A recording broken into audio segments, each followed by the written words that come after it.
Assalamualaikum para Dedemit Hunters. Selamat malam, selamat malam Jumat. Dan kebetulan kali ini malam Jumat Reward ya guys ya. Dan kita ada di Babakan Siliwangi. Tapi kita bukan mau explore, karena explore kita udah di part 3. Kita akan ngadain podcast bareng tim Dedemit Hunters ya guys ya. Kita akan tanya-tanya, kita akan mengulik selama perjalanan kita 6 bulan menelusuri lokasi-lokasi angker itu seperti apa. Dan di luar explore mungkin dari tim gua juga ada pengalaman misteri bertemu hantu atau segala macam. Nah, kita akan mengulasnya di sini ya guys ya. Kita akan vlog santai, kita akan podcast santai aja, kita ngobrol-ngobrol ya guys ya. Jadi langsung aja tim pertama gua yang akan menceritakan pengalaman misterinya bertemu sosok entah itu kuntilanak, entah itu pocong dan segala macam. Itu mungkin tim gua juga pernah ya guys ya. Jangan kan tim gua pribadi aja, ya udah sering lah kalian bisa lihat selama gua terjun di explore seperti ini, udah ada di YouTube bagaimana kejadian-kejadiannya. Dan sekarang kita akan tanya-tanya tim gua yang pertama yaitu Mang Gagan ya guys ya. Jadi langsung aja Mang Gagan, yuk kita ngobrol-ngobrol ya kan ya. Kumaha sehat? Alhamdulillah. Nah, jadi Mang Gagan ini tim angkut ya guys ya. Jadi kalau ada apa-apa di diri gua dari pertama bisa kalian lihat di YouTube. Jadi Mang Gagan ini yang selalu terdepan buat ngangkut host yang ya bisa dibilang kerasukan ya guys ya. Nah, jadi langsung aja. Nah, kan selama kita berjalan explore seperti ini kesannya apa guys? Kita masuk ke lokasi angker, ke lokasi horor itu kesannya apa kan? Ya sebenarnya banyak sih, ada seremnya, ada kocaknya, pokoknya mah terkumpul lah suka dukanya gitu. Komplit ya, Belasakan benar-benar. Jadi gua akan tanya pengalaman pengalaman pribadi Gagan di luar Dedemit Hunters ya guys ya. Pernah punya pengalaman bertemu sosok apa, dan boleh diceritain. Jadi kita akan berbagi, kita santai aja, ngobrol santai aja ya guys ya. sebenarnya mah ada sih mimpi sosoknya banyak lah, sebut yang hitam ya, sebut nyikun pun ya ada. Itu Kebanyakannya kejadiannya di mana kan? kebanyakannya di rumah sih. Bisa ceritain awalnya gimana? Awalnya yang hitam itu kalau nggak salah ya, ini juga pertama-tama lihat dia nongol di sebelah kaca, pinggir kaca. Di situ saya lihat gak mungkin kalau manusia kan masuk ke rumah pribadi. Di sana sih kalau lihat ini. Nah, bisa lebih dijelasin lagi gambarannya itu seperti apa sosoknya, entah itu genderuwo atau apa gitu maksudnya. Kalau kelihatan mah antara kayak yang itulah, yang berbulu-bulu gitu. Nah, posisi Gagan melihat makhluk itu atau sosok itu tuh, Gagan itu lagi ngapain gitu di rumah sampai bisa didatengin makhluk seperti genderuwo. Itu kan serem ya guys ya. Lagi ngopi-ngopi biasa ngalamun, lagi ngepulang tiba-tiba sekelebatan sih, dicari nggak ada, namanya juga makhluk halus, dikejar ya pasti nggak kekejar sih. Nah guys ya, jadi percaya nggak percaya, benar nggak ini menurut Gagan pribadi, kalau misalkan bertemu makhluk seperti itu, nah keesokan harinya itu manusia yang mungkin bisa dibilang ya manusia itu paling tinggi lah ya derajatnya dibanding makhluk-makhluk seperti itu. Nah, biasanya mitosnya katanya kalau bertemu makhluk seperti itu katanya sakit. Nah, untuk Gagan sendiri yang melihat sosok seperti itu gimana setelahnya? Kebanyakan mitos sih sebenarnya, tapi pribadi sendiri kalau ini biasa aja. Gimana orangnya sih, kalau orangnya suka sok-sokan gitu mah pasti 3 hari atau 1 minggu pasti sakit-sakitan. Jadi balik lagi ke kitanya ya. Ya. Jadi pengalaman Mang Gagan seperti itu ya guys ya, bukan di area luar bukan di ini tapi di rumahnya sendiri, karena memang kita itu hidup berdampingan dengan makhluk seperti itu, bukan hanya di luar ruangan atau di ini, tapi di rumah kita sendiri. Dan itu percaya nggak percaya balik lagi ke kalian. Nah, Mang Gagan hatur nuhun atas ceritanya, atas pengalamannya, dan itu benar-benar nyata ya dialami sama Gagan. Nah, jadi mungkin bisa diambil sisi positifnya dan buanglah buruknya ya. Nah, jadi seperti itu pengalaman dari Mang Gagan di rumahnya sendiri, yaitu bertemu dengan sosok makhluk genderuwo ya guys ya. Jadi hatur nuhun Mang Gagan. Siap. Nah, ini jeung aya ucing sagalanya. Biasa. Nah, Baraya The Demit Hunters tadi kita udah dengerin cerita pertama dari tim gua, karena gua akan mengulik tim sendiri ya guys ya. Mereka tentang pengalaman pribadinya ya guys ya. Nah, yang kedua gua akan cerita tentang gua dulu ya, gua pribadi ya guys ya. Nah, jadi sebelum gua terjun ke The Demit Hunters seperti ini, kita eksplor ke lokasi angkap seperti ini, gua pernah punya pengalaman pribadi yang kalau nggak salah dari tahun 2012-an lah ya guys ya, di salah satu rumah sakit. Pokoknya sampai dari tahun itu sampai tahun sekarang gua bener-bener nggak bisa move on dari pengalaman itu, dan sampai sekarang gua agak-agak trauma kalau masuk rumah sakit ya guys ya. Jadi ceritanya waktu itu gua lagi nungguin saudara di salah satu rumah sakit terbesar di Bandung juga. Nah, lagi nungguin saudara yang dirawat ya guys ya di salah satu rumah sakit, karena ya kalian sendirilah kalau gua nungguin di rumah sakit atau orang lain yang pernah ngerasain nungguin di rumah sakit ya guys ya, bete, kesel gitu kayak. Nah, daripada gue cuma dengerin musik gitu kan, dengerin musik lewat handphone waktu itu kalau nggak salah, karena gue bosen gitu, bete, akhirnya gue keliling-keliling dan masih pakai headset waktu kejadian seperti itu. Dan memang pas kejadiannya tuh memang pas malam Jumat ya guys ya. Waktu itu gue berangkat dari rumah sekitar jam 10. Nah, sekitar jam 11-an kalau nggak salah, karena gue bosan, karena gue bete, suntuk itu kan, nungguin jaga di rumah sakit itu. Akhirnya gue jalan-jalan sambil dengerin musik ya guys ya, tapi kondisinya si handphone masih nempel di headset ya guys ya. Nah, gue sambil jalan-jalan dengerin musik gitu kan. Nah, akhirnya, dan gue nggak tahu kenapa, nggak tahu halnya apa, tiba-tiba perasaan gue kelilingnya cuma di sekitaran tempat saudara gue dirawat ya guys ya. Dan gue nggak tahu juga kenapa tiba-tiba gue ada di kamar mayat ya guys ya. Dan gue juga nggak ngerti sampai saat ini, pokoknya nggak bisa dipikir secara logika ya guys ya, karena gue juga bingung gitu. Perasaan gue jalan-jalan itu cuma sekitaran tempat saudara gue dirawat ya guys ya, tapi kenapa gue ada di salah satu kamar mayat ya guys ya. Nah, dari kamar mayat itu gue cuma bisa bengong, gue cuma bisa ngeliatin tempat pemulasaran jenazah, gue cuma bengong sebengong-bengongnya, nggak bisa ngapa-ngapain, tapi musik masih tetap ini. Nah, kalian bisa pikirlah secara logika, kalau musik di headset dalam keadaan keras, otomatis siapapun yang nyapa atau apa, kecuali yang nelpon, bisa kedengeran. Tapi, dan inilah real yang gue alamin, di sela-sela musik lagu yang ada di headset itu ada yang manggil gue. Kalau nggak salah mah ngebisikin, suaranya tuh serak lah ya guys ya, kayak kakek-kakek seperti itulah. Kalau di bahasa Sundanya tuh mau kalau betul lajang seperti itu. Dan gua di situ cuma bisa bengong, cuma bisa, pokoknya keringat dingin semuanya, pokoknya campur aduk lah pas kejadian seperti itu. Nah, di tempat pemulasaran jenazah itu kan di rumah sakit itu letter L seperti itu ya guys ya.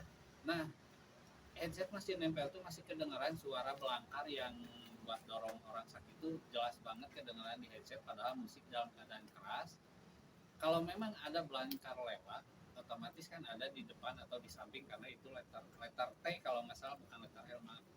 Letter T otomatis di kanan, kiri, dan belakang otomatis kan ini bisa kelihatan, tapi ini nggak ada ya guys ya, tapi suaranya jelas bisa kelihatan, bukan kelihatan, bisa kedengaran di headset yang gue pakai pada waktu itu. Nah ini gue di situ langsung lari pokoknya sekuat tenaga. Nah di pertengahan gua nggak bisa nyebutin ya guys ya di ruangan apa, karena masih sampai sekarang masih inget, dan alhamdulillah ceritanya juga di upload sama orang lain, ada di YouTube-nya. Kalau memang kalian mau tahu cerita jelasnya, gua nanti akan kasih tahu channel YouTube-nya apa.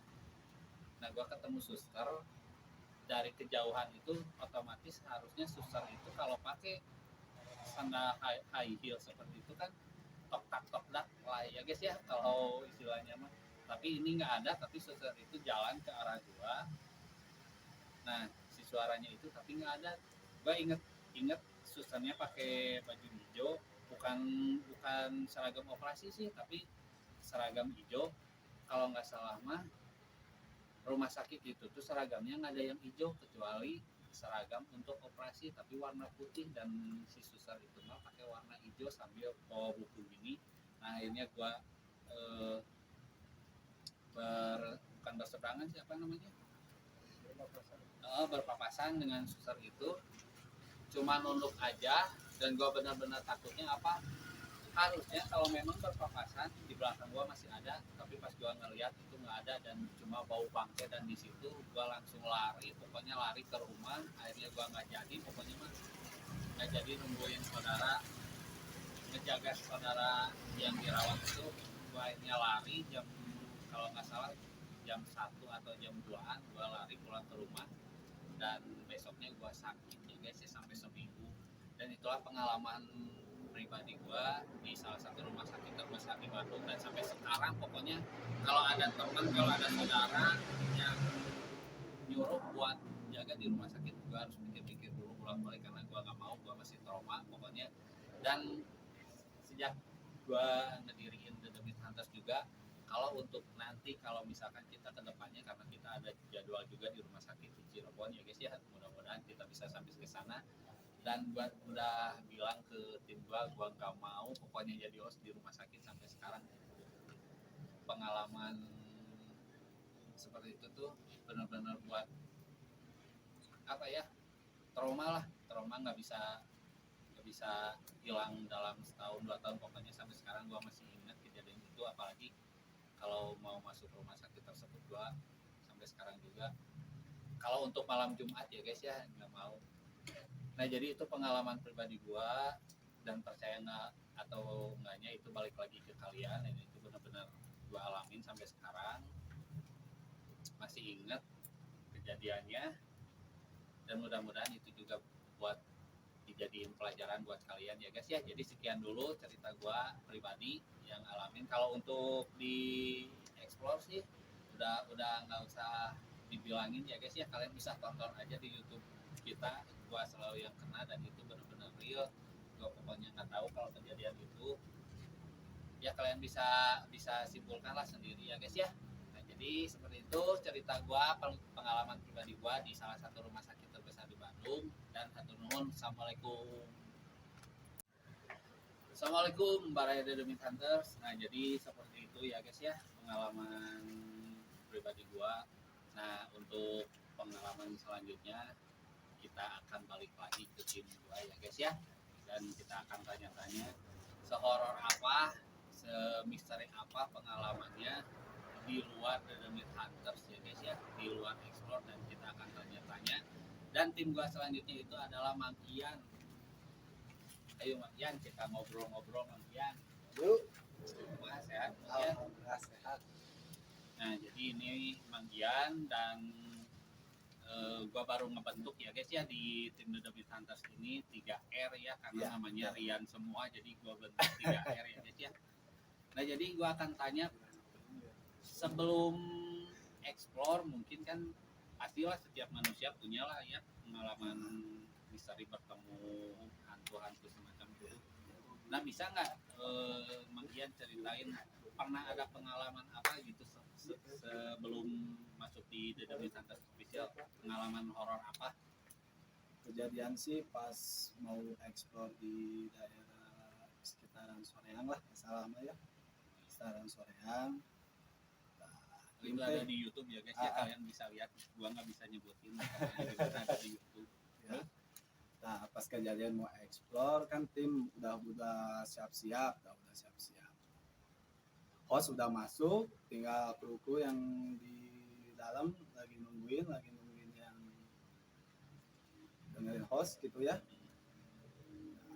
Kejadian mengerikan masih pas udah beres explore, pas mau pulang terus ke base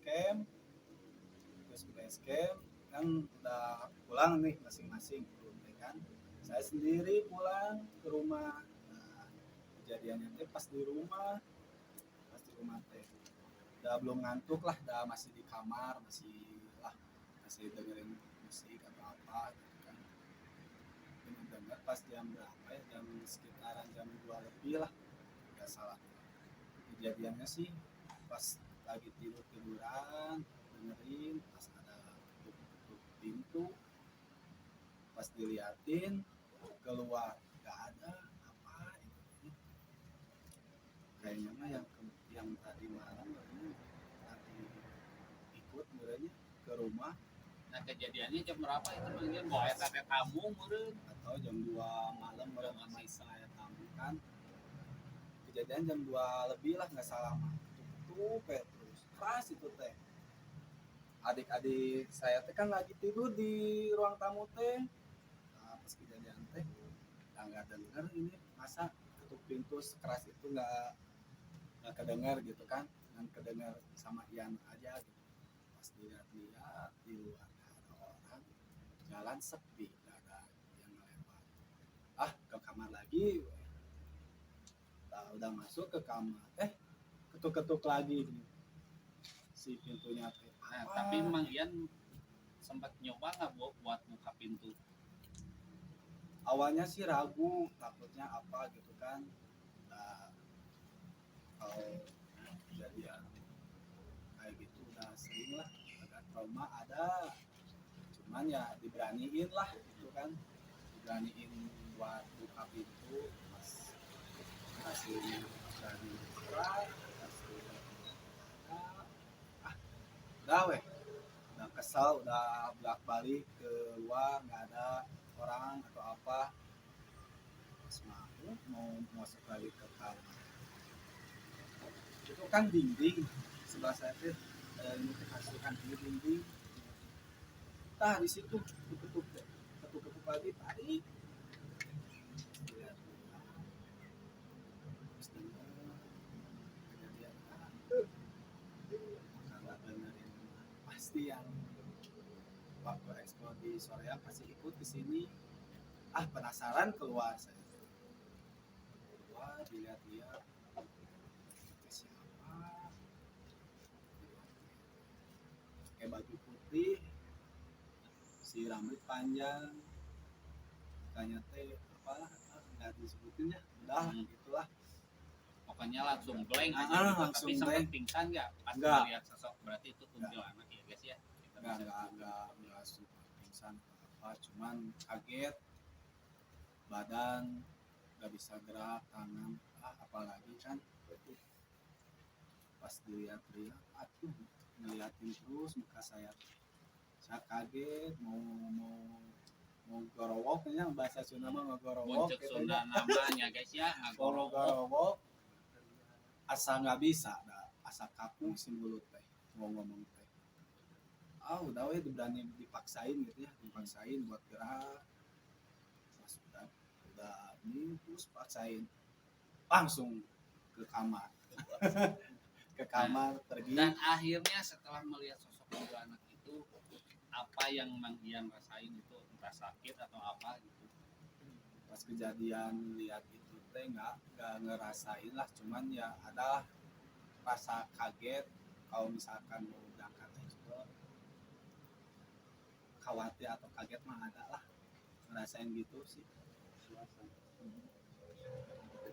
Nah Nah, jadi seperti itu ya guys ya pengalaman Magian. Katanya memang sih kita sempat live di salah satu di lokasi di Korea waktu itu ya guys ya. Nah memang ketangkap juga si sosok pocongnya, dan nggak tahu pokoknya banyak banyak kejadian. Pokoknya kalau kita pulang itu jangankan Magian, saya juga sering lah kesana.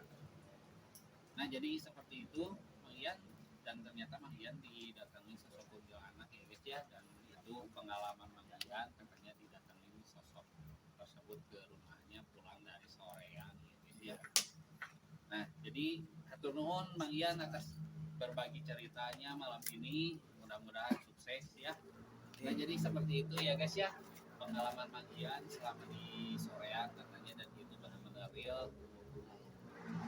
Pokoknya banyak lah, masih banyak lah cerita-cerita tim gua yang ngalamin hal-hal yang seperti itu ya. Jadi itulah pengalaman dari Magian. Atur nuhun, mudah-mudahan bisa jadi pelajaran juga ya guys ya.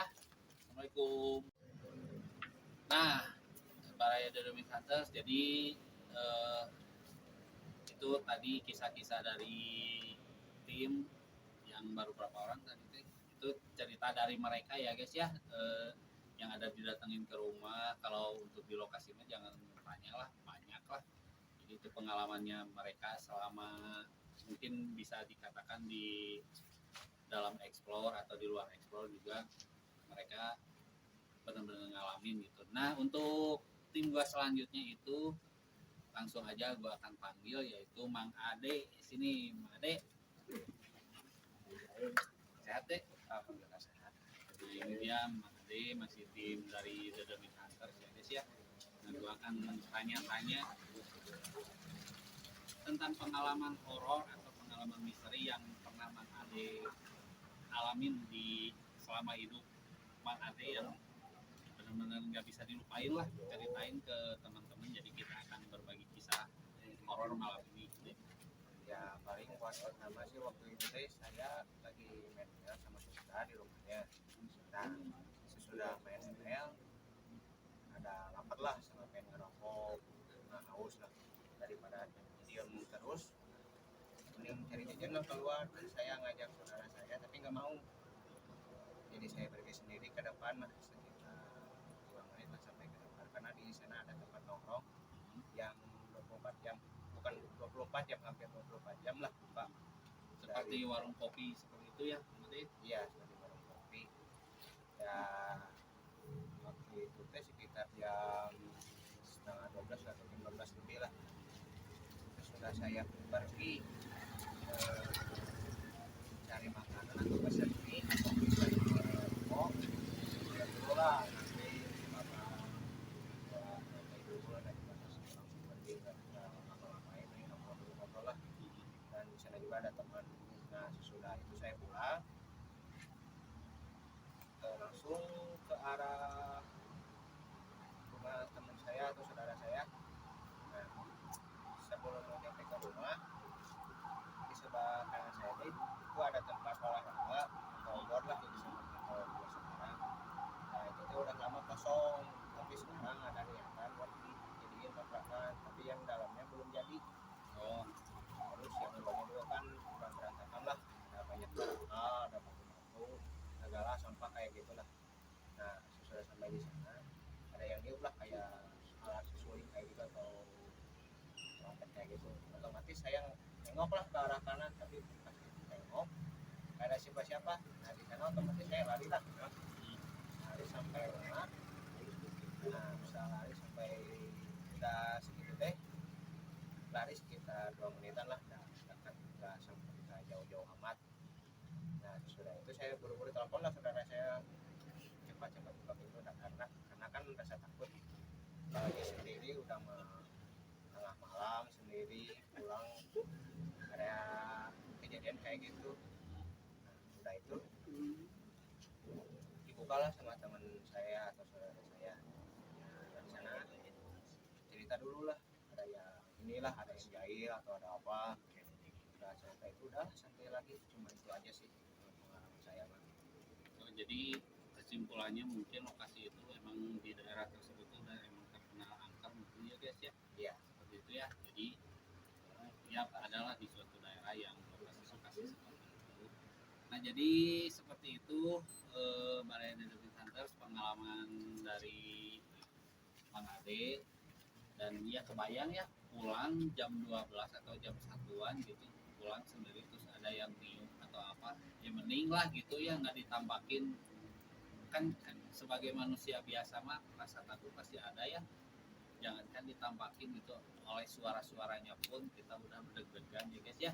Nah jadi itu pengalaman dari Mang Ade, mudah-mudahan bisa diambil hikmahnya, bisa diambil pelajarannya, dan kita akan lanjut lagi ngobrol dengan tim yang lainnya ya guys ya. Assalamualaikum. Nah jadi seperti itu ya guys ya, pengalaman dari Ade yang mengalami suatu kejadian mistis lah bisa dibilang seperti itu ya, di lingkungan daerahnya. Nah untuk selanjutnya masih tim dari gua, karena memang podcast hari ini kita akan mengulik pengalaman misteri dari tim The Demit Hunters ya guys ya. Nah untuk selanjutnya gua akan panggil aja langsung dari Agung, karena waktu itu juga pengalamannya sih bareng saya pribadi waktu cek lokasi dan kita bikin iklan di sini. Dan untuk lebih jelasnya, oke kita akan langsung aja panggil Agung. Gung, si Gung. Siap Mang Ade. Nah jadi Agung waktu itu kejadiannya lupa sih, belum setahun lah ya kalau nggak salah mah. Baru beberapa bulan. Nah sebelum kita cerita ke pengalaman misteri yang di sini, sebelum gua menuju ke lokasi itu, gue sempat ngopi-ngopi di belakang sini, karena kalau sore kan di sini ada yang jualan-jualan semacam seperti itu ya guys ya. Dan gue mau mewawancarai asli orang asli sini, gue tanya-tanya lokasi ini, dan anehnya setelah rekamannya habis itu nggak ada suaranya ya guys ya. Jadi, karena kita emang sih nggak permisi, nggak pamit, gue ngomongin sosok yang tinggi besar lah waktu itu, waktu sama itu yang di belakang sini. Nah pengalaman waktu sama Agung itu, nah setelah itu gue langsung lanjut ke bawah sana, ke hutan kota ini. Nah kejadiannya itu sore hari. Untuk lebih jelasnya kita akan tanya langsung Agung waktu itu tuh ceritanya gimana Bu, karena saya pribadi nggak lihat sih sebenarnya, dia yang ngalamin karena dia yang langsung kabur kalau nggak salah di lokasi ini tuh. Jadi ceritanya kayak gimana sih Bu waktu itu? Ya pas kita lagi ke bawah kan, lokasinya di bawah, ke lokasi ya tiba-tiba ada orang gitu kan, Mang Ade lagi di depan, saya di belakang lagi nge-video. Tiba-tiba pas lihat ke belakang ada orang, masa dikejar, jalannya buntu, orangnya gak ada. Dan saya manggil Mang Ade, pas lihat jalannya buntu, gak ada jalan kemana-mana lah gitu. Ya sih merinding ya, karena kita ada di lokasi ini, dan memang sih waktu sore itu memang dia emang benar-benar kaget, karena sore sih kalau nggak salah sekitar habis asar ya kalau nggak salah waktu itu.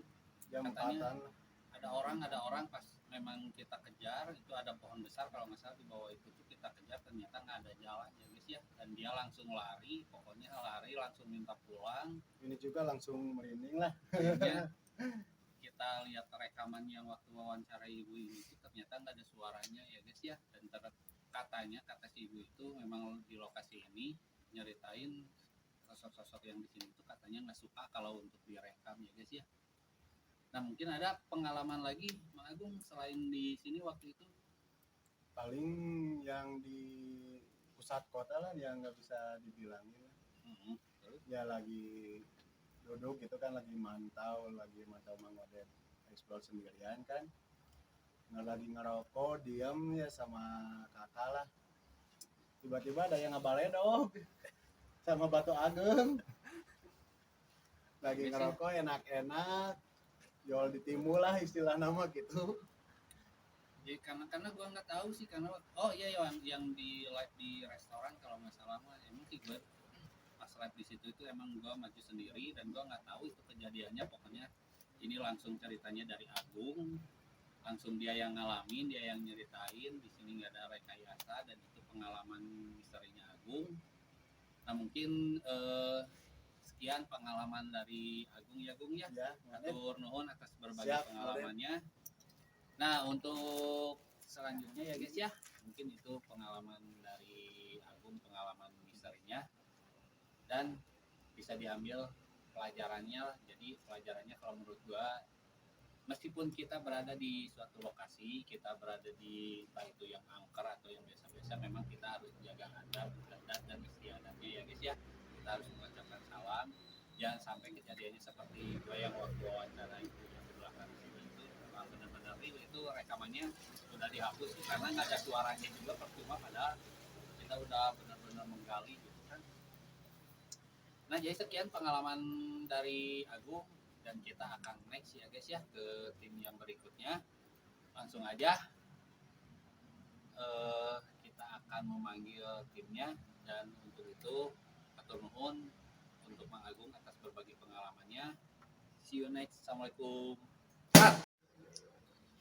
Nah jadi seperti itu ya guys ya, tadi itu pengalaman masih dari tim The Big Hunters yaitu Agung, dan untuk selanjutnya gua akan tanya-tanya, gua akan menggali lagi, pokoknya kita akan ngobrol-ngobrol lah seputar pengalaman misteri dari masing-masing tim ya guys ya. Dan untuk tim dari The Big Hunters selanjutnya itu masih baru lah, dia masih baru, masih ikut-ikut, belum berani maju, belum berani apalagi bawain acara itu, belum karena masih baru lah, masih baru direkrut kemarin ya guys ya. Dan langsung aja gua akan panggil langsung Sandi ya guys ya. Kang sehat? Alhamdulillah. Ada Bang. Alhamdulillah. Nah jadi ini Sandi ya guys ya, tim baru dari The Demi Hunters, dan gua di sini akan ngobrol-ngobrol.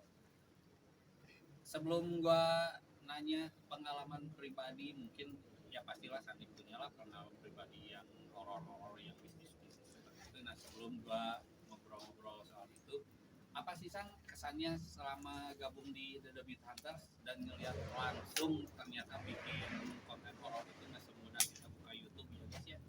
Nah apa sih kesannya Sang? Kesan-kesan pertama kali masuk ke The Beat Hunter itu mungkin yang saya rasain benar-benar takut yang saya rasain, gak berani maju, lihat sekelebat gitu. Yang saya rasain benar-benar takut banget. Awalnya saya benar-benar punya pemikiran mau ikut lagi, tapi saya penasaran ingin ikut lagi. Saya nyoba lagi walaupun saya merasa masih takut lah. Ya ada jelema mah masih penasaran ya guys ya, karena kita harus mencari penasaran itu ya guys. Nah langsung aja gua akan tanya ke Sandi langsung, ada nggak pengalaman selama ini gitu, pengalaman horor yang benar-benar nggak bisa Sandi lupain? Pengalaman horornya seperti apa, ceritain San. Kalau ngomongin soal pengalaman di horor sebelum saya ikut The Demit, pengalaman saya di waktu saya habis main bangun cek malah udah idar. Saya habis main sama teman-teman saya sekitar pulang jam 1 atau setengah 2-an lah. Iseng lah ngeliat, saya sama teman-teman tuh iseng ngelewat ke sebuah daerah lah, dia makam lewat sebuah makam, knalpot pada berisik semua. Wah itu di tengah kuburan, digerung-gerung motornya sama teman-teman. Tiba-tiba ada yang ngeganggu, motor semua ditinggal di tengah makam, semua pada lari. Terus ada salah satu warga nyamperin ke kita, ada apa kata warga. Ya saya omongin sama teman-teman saya, Pak ini tadi saya ngelewat ke makam itu, tiba-tiba ada yang ngeganggu. Kata si bapaknya, pasti negara randeng lah, cina naman pasti garandeng kata saya. Setelah itu saya diantar sama salah satu warga situ untuk bawa motor saya yang ditinggal di tengah makam itu. Saya diantar, setelah bawa motor saya pulang ke rumah. Setelah sampai ke rumah, teman-teman saya udah punya niatan, udah mau pada tidur, udah mau pada tidur. Setelah dimatikan lampu, teman saya ada yang ngerasa aneh, kayak ngelihat sesuatu kayak gitu tinggi besar hitam katanya.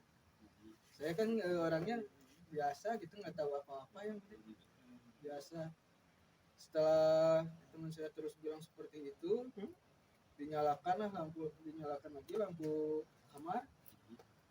Saya nyalakan, tiba-tiba teman saya kemasukan sesosok perempuan lah, Nah dari kemasukan itu mungkin kan biasa ya kita bisa sering lihat lah kalau kemasukan itu atau kerasukan seperti itu kan bisa komunikasi. Nah yang dirasuki si orang itu bilang apa ke Sandi? Setelah sadar dari kerasukan, yang ditanya sama saya tuh gimana rasanya, dibawa kemana, saya tanya seperti itu. Ya teman saya ngejawab, dibawa lagi ke tempat situ, ke pohon caringin, dibawa sama sesosok cewek itu.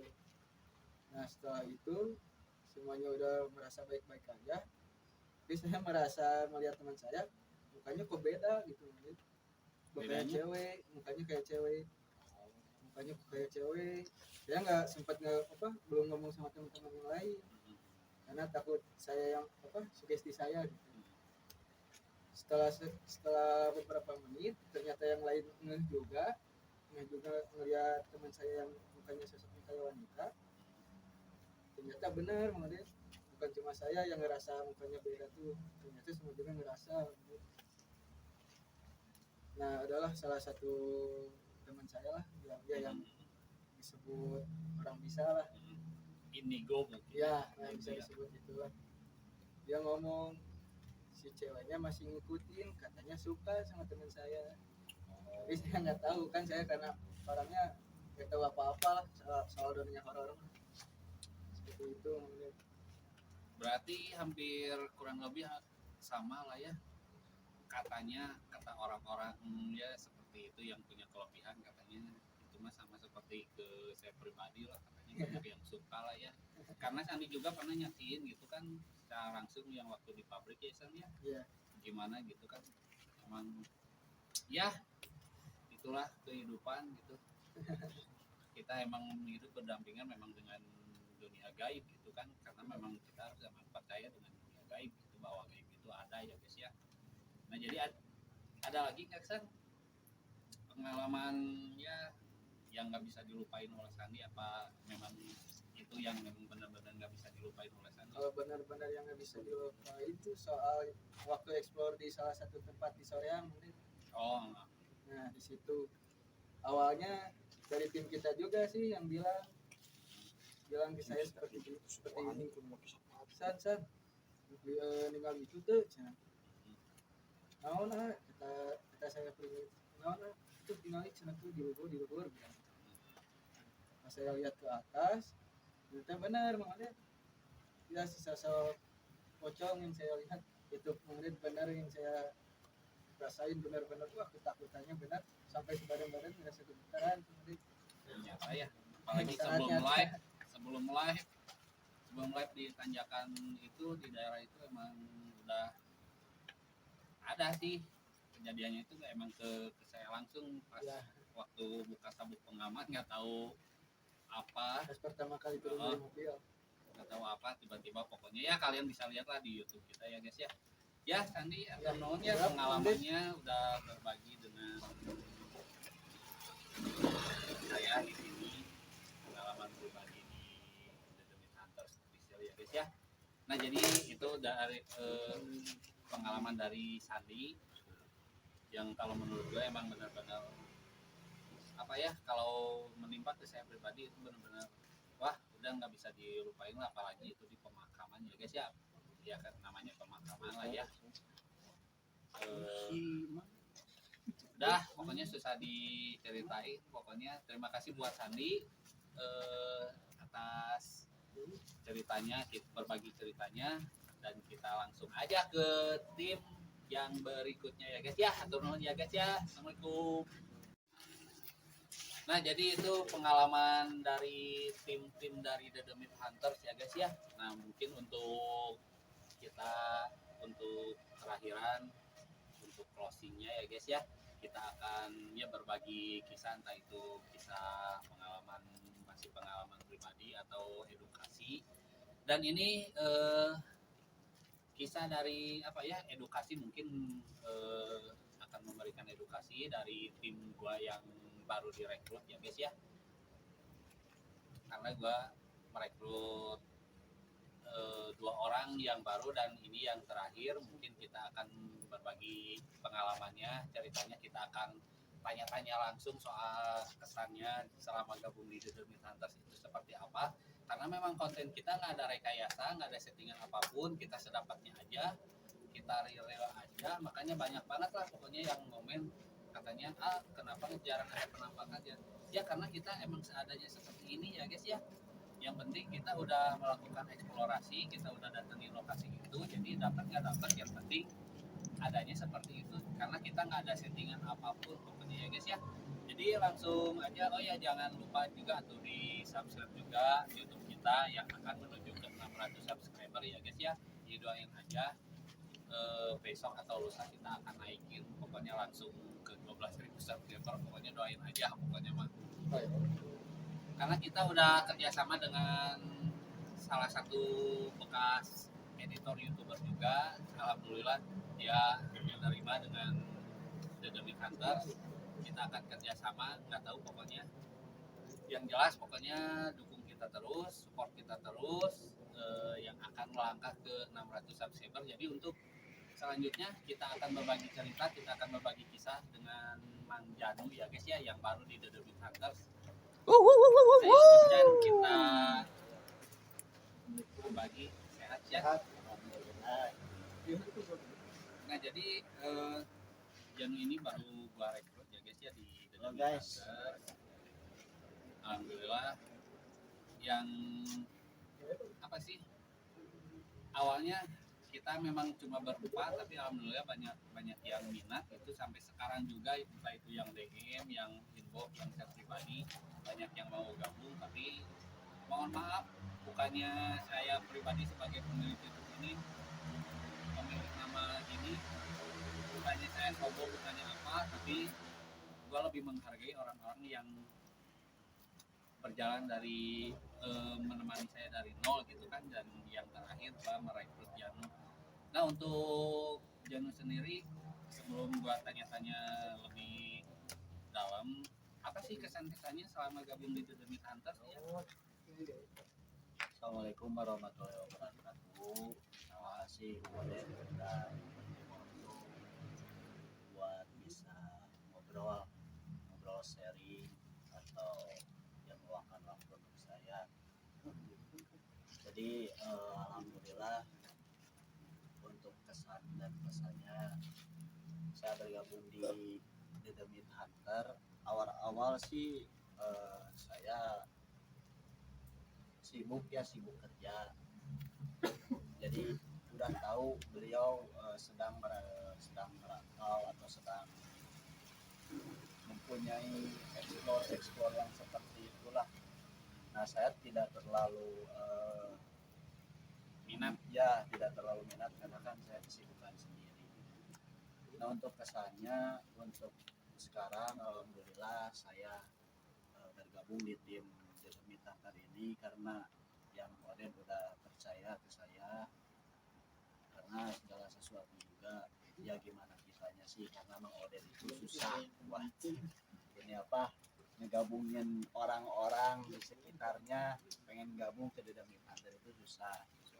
Jadi alhamdulillah saya dikasih kesempatan untuk bisa bergabung di The Meat Hunter ini. Nah, untuk pesannya alhamdulillah saya selama explore kurang lebih dari sebulan lebih lah saya bergabung di The Meat Hunter. Itu lumayan ekstrim, lumayan tidak ada settingan. Jadi untuk kru-krunya yang sebelumnya itu the best banget lah.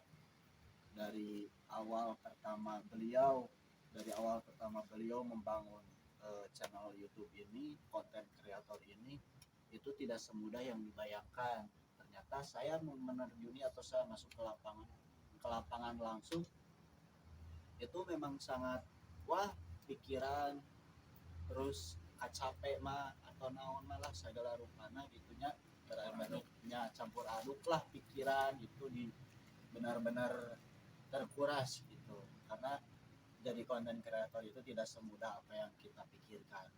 Nah untuk pesannya jadi saya selama explore memang ada banyak kejadian yang selalu eh, tertampak oleh diri saya pribadi diri saya tapi saya nggak ngomong gitu karena segala sesuatu juga itu gimana sugesti kita sendiri.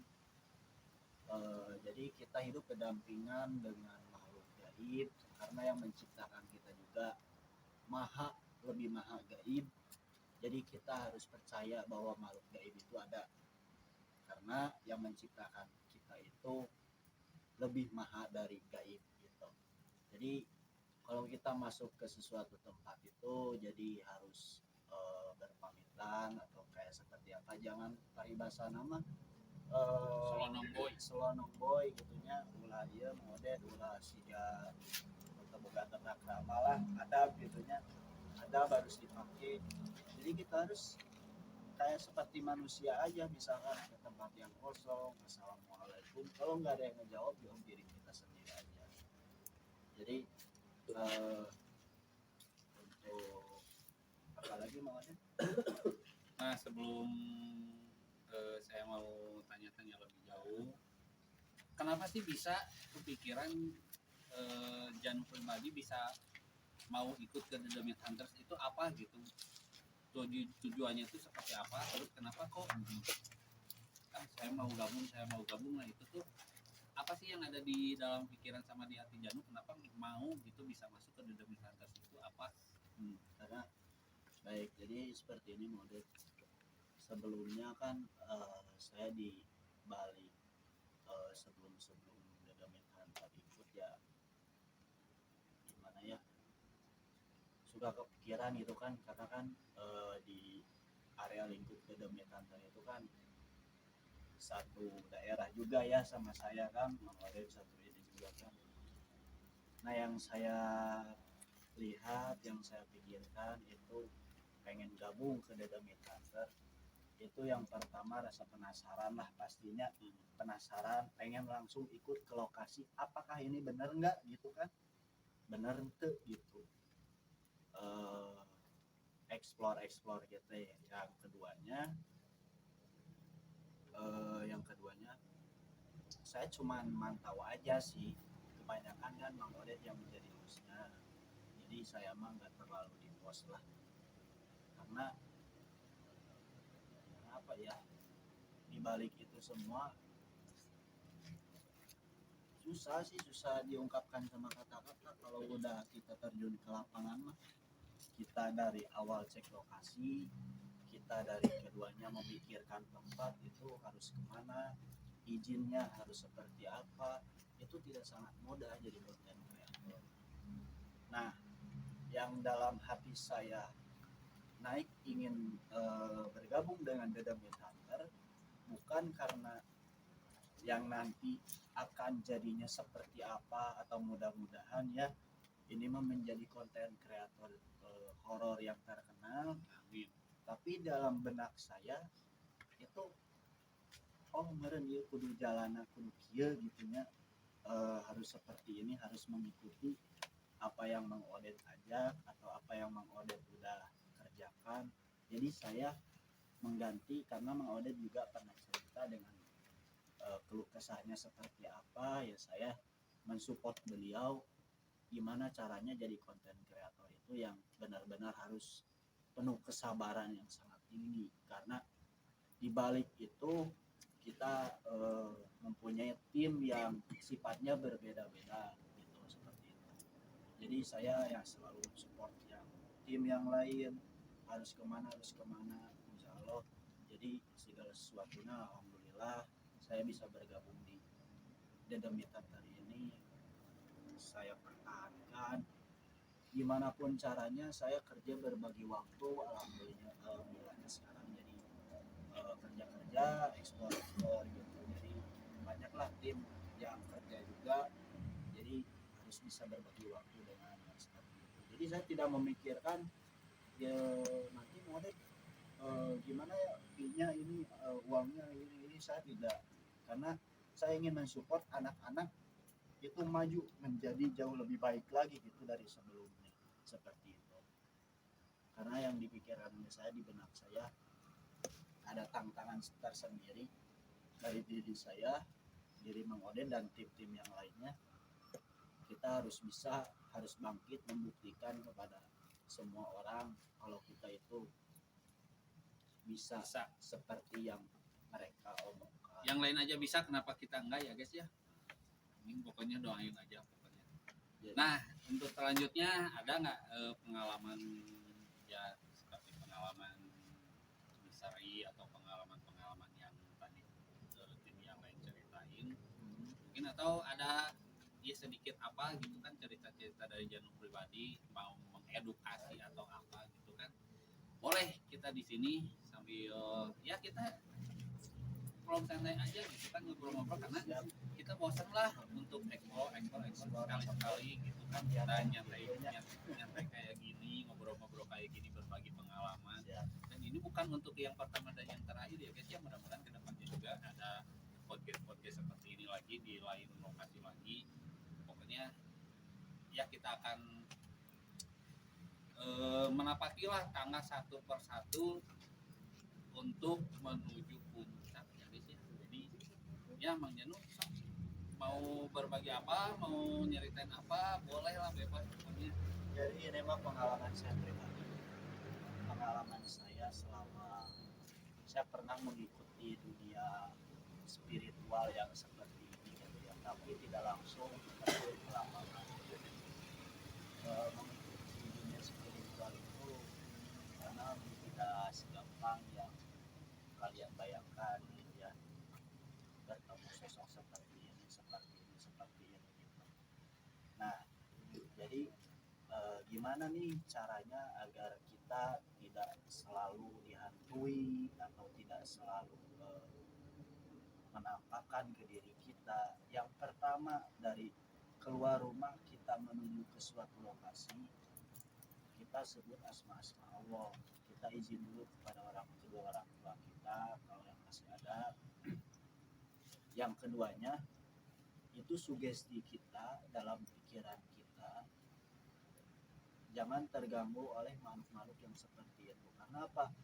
Harkat derajatnya manusia itu lebih tinggi daripada yang gaib yang seperti itu. Jadi kalau misalkan di suatu tempat kita explore, misalkan di daerah Soreang yang kemarin saya ikut ya, kemarin daerah Soreang yang banyak kejadian, itu kan sugestinya udah pada ngawur ya, sugestinya ada ini.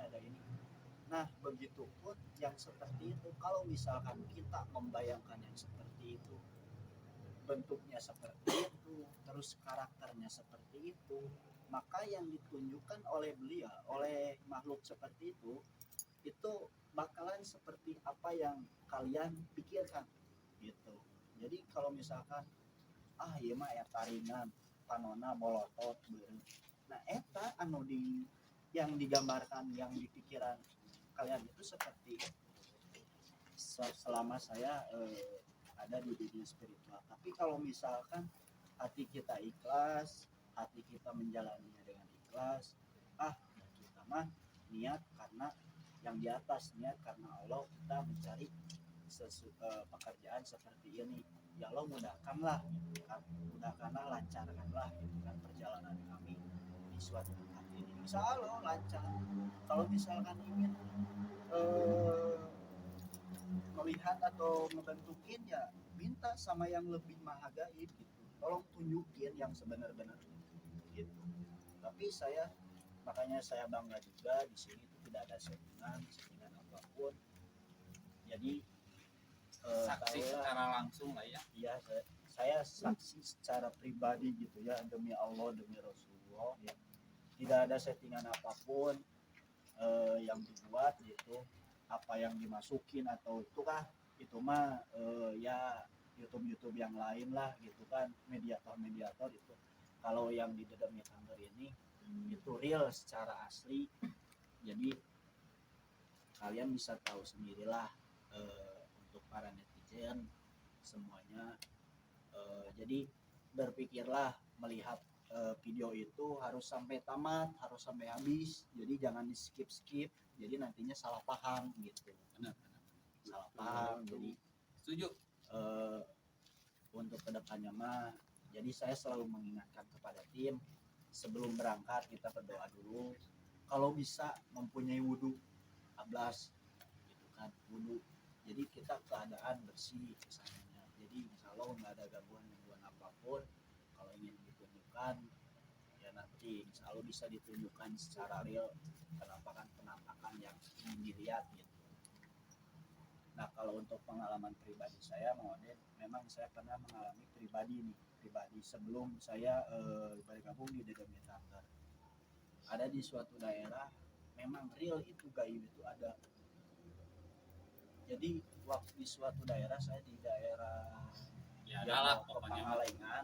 Pangalengan itu yang gelap lah pokoknya mah, disebutin mah Cihideung lah daerah Cihideung, netizen juga tahu lah daerah Cihideung. Di situ kan gelap, seperti suasananya nggak ada lampu penerangan gitu ya. Saya pakai motor sendiri pulang dari Pangalengan itu di sana tiba-tiba saya muringkak bulu punduk itu muringkak. Nah waktu saya sorot di center atas, ininya lampunya dari kejauhan udah kelihatan itu ada seperti ada yang malang warna inilah kayak apa ya, kain gitu tapi ke bawah gitu kan, malang gitu ke bawah. Saya teh pelan-pelan, dah takut apa ya, takut begal atau naonnya, takut begal atau apa.